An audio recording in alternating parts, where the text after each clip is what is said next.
Do-it-yourself junkie 369 here, and in this video I'm going to cover how to remove a rivet. So this one down here is particularly bad. Basically it's smeared, or it has a smiley, however you wanted to talk about it. Basically, as I was riveting, I released pressure on the gun and it came up, and then the rivet set I was using shifted and flattened out the head, the manufacturer's head of the rivet. And this one, I'll remove it as well. It's not quite as bad. Some people would be okay with leaving this, because the thought is you're going to do more damage drilling out the rivet and basically enlarge the hole in some way and cause a weaker structure even after you re-rivet, unless you step up in diameter and put a larger rivet in there. But this way that I'm about to show you, you should be able to get this rivet out of here without any impact on the size of the hole or any damage to the structure. So first step you want to do is get a auto center punch. A normal center punch would work, but this is just easier. And you find the center of the manufacturer's head and you put a dent in there with your punch. You want to get this, a lot of the rivets will have a little dimple, especially if they're high strength rivets instead of soft rivets. And that's about where you want to punch at. And then you want to drill down through the head of the rivet with whatever size. You can go to a smaller drill bit. I'm using the exact same size as the hole that the rivet's in. So this is a number 30 hole. I have a number 30 drill bit in here. And you want to go real slow and basically stop every once in a while. Make sure you're staying on center. That divot from the punch should help.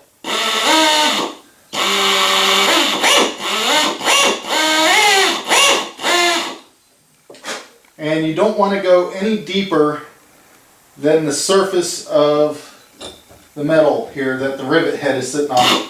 And every once in a while, if you put side load on the drill bit, eventually when you get to the right depth, it should just snap the rivet head right off of there.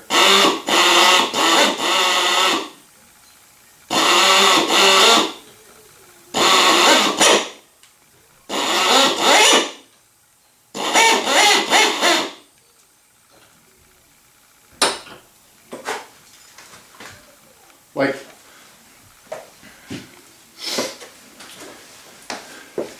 so there's the rivet head. Basically I just side load the drill bit a little bit after drilling. I stopped the drill first, and then that popped it right off of there, and as you can see, absolutely no damage to the hole. Now you just have to get the shank of the rivet out of there, and there's a couple ways to do that.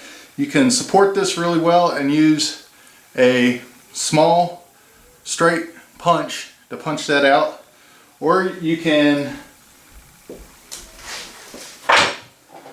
modify a set of diagonal cutters as shown in the front of the manual.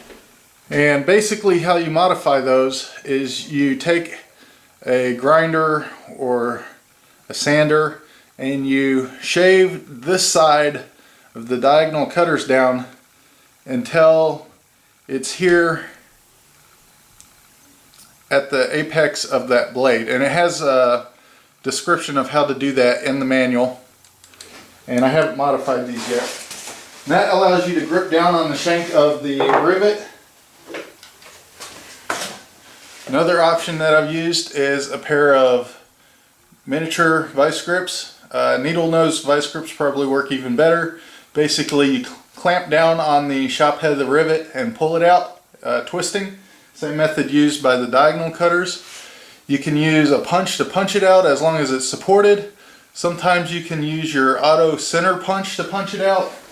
Just all kinds of options depending on how hard it is to get to. think for this one, I will try to use the vice grip method.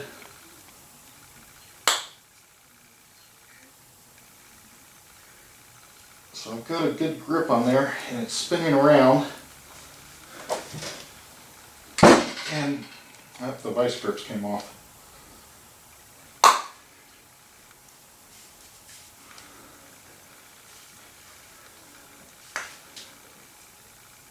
And basically you just pull it out with the vice grips. That's fairly hard to do, surprisingly hard to do. The other method is, now that you have that hole there, you can drill on it just the same as if you were match drilling. So you just really carefully line up with that hole and drill the rest of the rivet body in.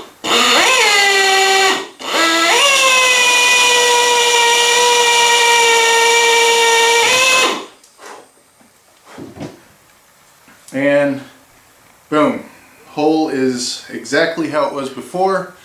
That takes a little bit more skill to do because it's easy for your drill bit to walk off from the original hole and basically teardrop that hole or oblong it, and now when you go back to rivet it, you'll have a lot harder time riveting it. So on a flush head rivet or countersunk rivet, the task is pretty much the same. There's going to be a little dimple in the center of that head.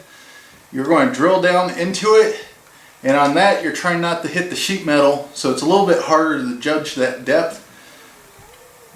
But basically you want to drill in just deep enough to stick a punch in there and snap that head off, and then yank the shank and the shop head out the other side.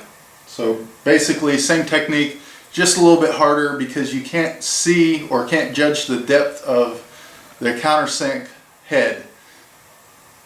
It's not very deep though.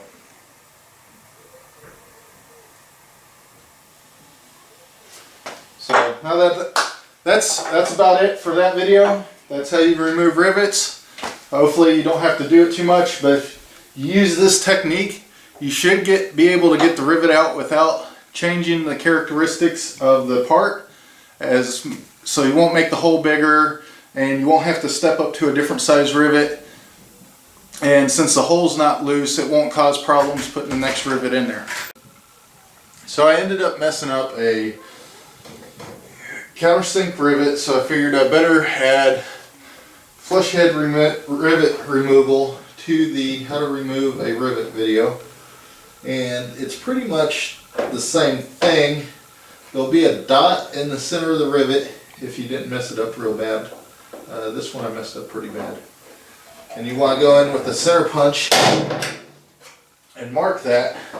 And then the instructions in section 5 talk about like drill with the same size drill as the rivet, and then stop at a certain point and drill with a size that's a rivet size smaller, which seems kind of unnecessary and complicated, but they're really wanting you not to mess up the hole.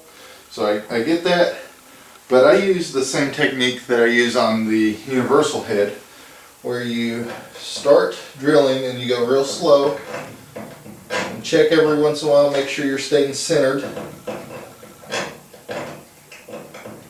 This rivet head's messed up quite a bit. I might need to center punch it a little bit more.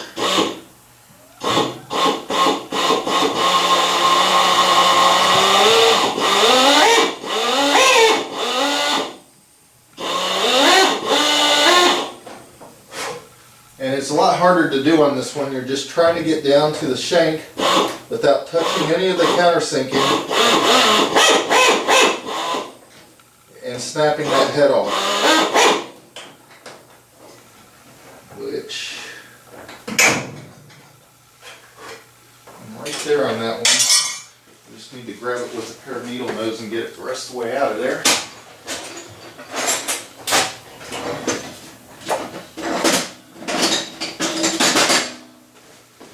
So this one started to break off, but it didn't come all the way off. And once you get the head off of there, you got a better look at the rivet. You can usually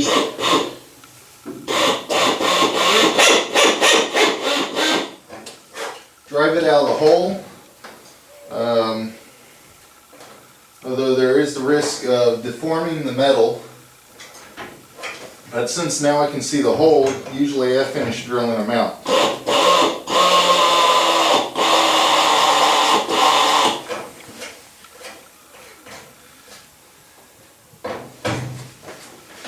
Because I know where the hole is, I can keep from making it bigger.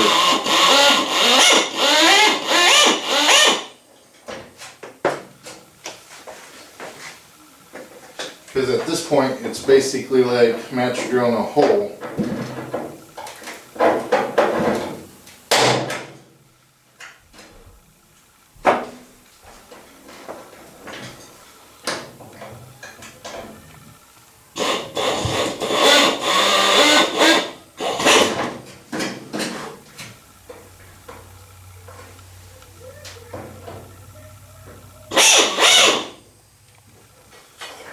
And boom, that's how you remove a countersink rivet. Not just harder than a universal head in my mind, because it's down below the surface and you can't really tell like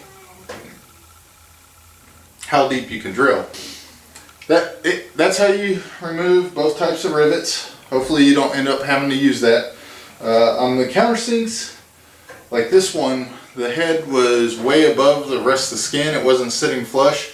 And that usually occurs because you've got too much pressure on your bucking bar. So you want to avoid doing that. You should just kind of rest the bucking bar on it and have a lot of downward pressure on your rivet gun to keep the rivet from getting pushed up as you're setting it. Other than that, good luck. Hopefully you don't have to use this skill on your plane. But it's a lot of rivets to drive perfect, so I'm assuming you're going to watch this video probably at least once or twice. In case you do mess up the hole, there are what's known as oops rivets, which have the same size head but a larger shank. Supposedly those are weaker. I don't know how much weaker, so you want to try to avoid using them. That's why there's so much pressure on getting it out of there without damaging the hole. The other side of that is, like, Van's position is you're going to do more damage drilling it out. You're going to make the hole oversized.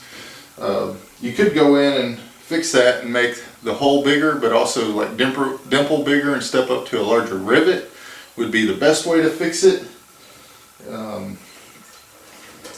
But it's like, if it's not one of those you have to remove it because there's something seriously wrong with it, their position is kind of to leave it in there. Like, some holding power is better on an imperfect rivet versus drilling it out and going to one of those oops rivets and causing more damage and then messing up setting that one, and then it just kind of cascading from there. Hope you don't have to use the video.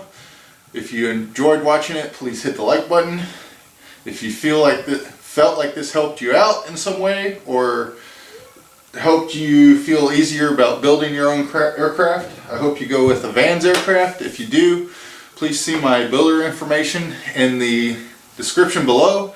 You can submit that to Vans when you get your kit, and they'll send me $100 as a reward for that. It doesn't come out of your pocket. It's basically a finder's fee from them. And please subscribe if you want to see more videos on me building the RV10. I'm going to try to upload at least a couple a week. I'm literally going through it day by day. Some of it will just be me working at like 8 times the speed. That way you're not sitting there through a whole long boring process, because it is quite repetitive. If you got comments or questions, please leave them in the comment section below, and I'll either respond, well actually I will respond in a comment, like I'll reply to you, but at the same time it will give me something to talk about during the video. That way my videos don't end up just being me working with some generic music that I can't get sued for having on my video. Thanks for watching.